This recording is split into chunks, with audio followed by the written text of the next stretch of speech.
आज हम BA part second समाजशास्त्र के पेपर सेकंड, जिसका टॉपिक पिछले व्याख्यान में मैंने आपको बताया था, लिंग एवं जाति संबंधी विषमता। जाति संबंधी विषमताओं के बारे में हमने पिछले व्याख्यान में बात की। आज हम लिंग संबंधी असमानता या विषमता के बारे में बात करेंगे।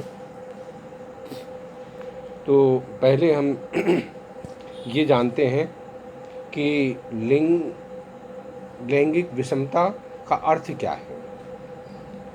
तो इसको जानने के लिए हम बात करते हैं कि लिंग के आधार पर महिलाओं पर किसी भी प्रकार का भेदभाव, बहिष्कार या बंधन लगाने से जिसका प्रभाव या उद्देश्य चाहे उसका वैवाहिक स्तर जैसे हो, स्त्री पुरुष को समानता के आधार पर प्राप्त अधिकारों को कमज़ोर करना या निष्प्रभावी बनाना हो, और महिलाओं को उनके मानवाधिकारों और राजनीतिक, आर्थिक, सामाजिक, सांस्कृतिक, नागरिक या किसी अन्य क्षेत्र में मौलिक स्वतंत्रताओं के उपभोग या इस्तेमाल से वंचित करना हो।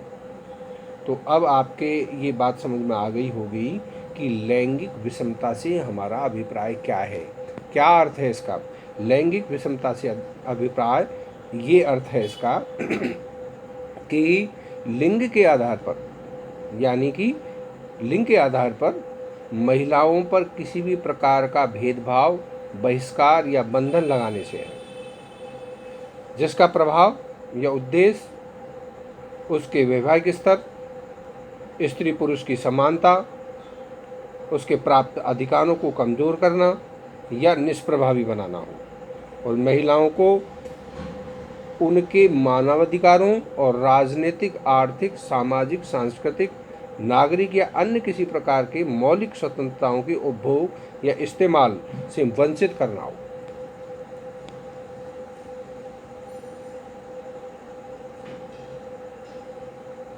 तो इस तरह अब हम बात करते हैं समाज में लैंगिक विषमता के दो आधार हैं। दो आधार हैं जिसमें पहला है जैविकीय और दूसरा है सामाजिक सांस्कृतिक।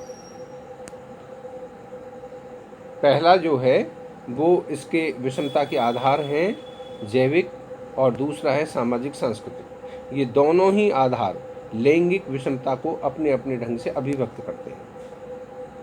ये दोनों ही आधार, जैविक आधार और सामाजिक सांस्कृतिक आधार, ये दोनों ही आधार अपने अपने ढंग से अभिव्यक्त करते हैं। इनकी सैद्धांतिक व्याख्या करने से पूर्व लिंग यानी कि जेंडर किसे कहा जाता है, इसे समझना होगा।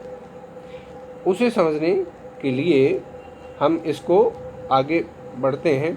सामान्य भाषा में लिंग का अर्थ व्यक्ति की श्रेणियों तथा व्यक्ति द्वारा रति क्रियाओं दोनों से होता है, किंतु जीव विज्ञान के संदर्भ में लिंग का अर्थ शरीर रचना संबंधी विभेदों से है, या कि जीव विज्ञान में शारीरिक जो संरचना है हमारी, उसके विभेदों से है, उसकी भिन्नता से है, जो कि स्त्री तथा पुरुषों के मध्य पाए जाते हैं।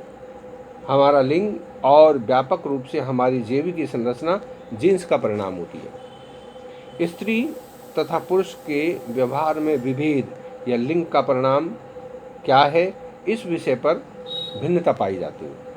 कुछ विद्वान स्त्री तथा पुरुषों के बीच पाए जाने वाले व्यवहार विभेद को या किसी न किसी रूप में सभी संस्कृतियों में पाए जाते हैं जीव विज्ञान के कारण मानते हैं, कि जबकि कुछ विद्वान इसे सांस्कृतिक कारण मानते हैं। समझ रहे हैं आप कि कुछ विद्वान इसका कारण जीव विज्ञान को मानते हैं या कुछ विद्वान इसको सांस्कृतिक कारण मानते हैं। कुछ संस्कृतियों में स्त्रियों से यह अपेक्षा की जाती है कि वे शांत प्रकृति की हों।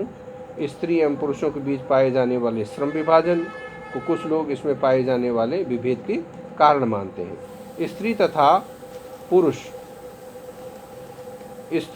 तथा पुरुष की भूमिका के विभेद के लिए भिन्न भिन्न प्रकार की व्याख्याएं दी गई हैं। उन सिद्धांतिक परिप्रेक्ष्यों एवं लिंगीय विषमताओं के सामाजिक, आर्थिक और राजनीतिक पक्षों को हम यहाँ विस्तार से पढ़ेंगे। तो सबसे पहले तो हम इसके विभेदों के बारे में बात करते हैं, जिसमें पहला है प्राणी शास्त्रीय परिप्रेक्ष्य। प्राणीशास्त्रीय परिप्रेक्ष्य। तो इसमें हम बात करते हैं कि स्त्री द्वारा किए जाने वाले कार्य।